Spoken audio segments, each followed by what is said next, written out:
Hello, GPU လေးမှာကျွန်တော်ကဒီ shutter stop လိုမျိုးပေါ့နော်ပုံတွေကိုကျွန်တော်ကြည့်လင်းနဲ့တကယ်ကောင်းတဲ့ quality ကိုယူမယ်ဆိုရင်ပတ်စံပေးပြီးတော့မှကျွန်တော် download ဆွဲလို့ရတဲ့ shutter stop လို့ site ကနေပြီးတော့ကျွန်တော်ဒီပတ်စံပေးစရာမလိုဘဲနဲ့ watermark တွေမပါအောင်ဘယ်လို download ဆွဲလို့ရတယ်ဆိုတော့ပြပြပေးတော့ပါမယ်အဲ့တော့ကျွန်တော်ဒီ shutterstock.com ဆိုရဲ shutterstock website ကိုဒီဖုန်းသို့မဟုတ် computer browser မှာကျွန်တော်ဝင်ပါမယ်ပြီးရင်ဒီ search bar မှာကျွန်တော်ဒီကိုလိုချင်တဲ့ပုံလေးနာမည်ပိုင်းနဲ့ရိုက်ရှာပေါ့နော်ဒီလိုမျိုးပေါ့နော်ကိုလိုချင်တာကိုကျွန်တော်ရိုက်ရှာလို့ရတယ်အဲ့ရမှာကျွန်တော်တို့က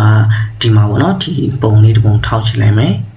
အဲ့တော့ကျွန်တော်ဒီလိုပုံတွေကို free download ဆွဲမယ်ဆိုရင်တော့ဒီလိုရေးစားကြီးပါမှာဖြစ်တယ်ဒီလိုရေးစားမပါအောင်ဆိုရင်ပတ်စံပေးပြီးတော့မှကျွန်တော် download ဆွဲရမယ်အဲ့တော့ကျွန်တော်ဒါကိုရေးစားမပါရင်လည်းပေါ့နော်ဘယ်လိုမျိုး free ယူလို့ရမလဲဆိုတော့ပြပြပေးမယ်အရင်ဆုံးကျွန်တော်ဒီကိုလိုချင်တဲ့ပုံပေါ့နော်အဲ့ပုံကျွန်တော်ဝင်လိုက်မှဒီပုံဆိုရင်ဒီပုံပေါ့နော်တစ်ချက်ထောက်လိုက်ပြီးတော့ကျွန်တော်ဒီအပေါ်မှာအဲ့ပုံဒီပုံရဲ့ကျွန်တော်ဒီ URL link ရှိရယ်ပြီးတော့အဲ့ link ကိုကျွန်တော်ဒါ select all ပေးပြီးတော့ copy ယူလိုက်ပြီးရင်တော့ website တစ်ခုသွားမယ်ကျွန်တော်ဒီ nohd.cc ပေါ့နော်အဲ့ကျွန်တော် browser မှာဝင်မယ်ပြီးတော့လို့ရှိရင်ကျွန်တော်ဒီ login ဆိုတော့တစ်ချက်နေမယ်ကျွန်တော် account မရှိသေးရင်တော့ဒီမှာကျွန်တော် account ဝင်ပေးရမှာပေါ့နော် Gmail နဲ့ဝင်လို့ရပါတယ်ပြီးတော့ကျွန်တော် account ဒီလိုဝင်ပြီးသွားပြီဆိုရင်ဒီမှာ 5 million store ဆိုပြီးတော့ရှိပါတယ်အဲ့ဒါတစ်ချက်နေပါပြီးရင်ကျွန်တော်ဒီမှာ something to search ပေါ့နော်ဒါကိုကျွန်တော်တစ်ချက်နှိပ်လိုက်ကျွန်တော်ဒီမှာသူ့အနေနဲ့ကြော်ညာကြည့်ခိုင်းနေပေါ့နော်ဒါလေးတစ်ချက်ကြည့်ပေးရပါမယ်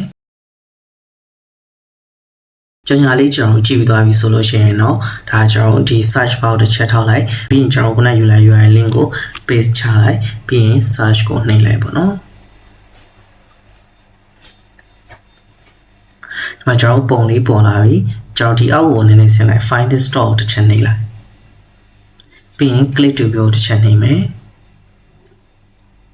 ပြီးရင်ဒီပုံကိုကျွန်တော် save image လုပ်မယ်ပေါ့နော်ဒါဆိုတော့ကျွန်တော်ဒီမှာဒီပုံလေးကိုကြည်လင်းနဲ့ကျွန်တော်တို့ဒါအသုံးပြုလို့ရပြီပေါ့နော်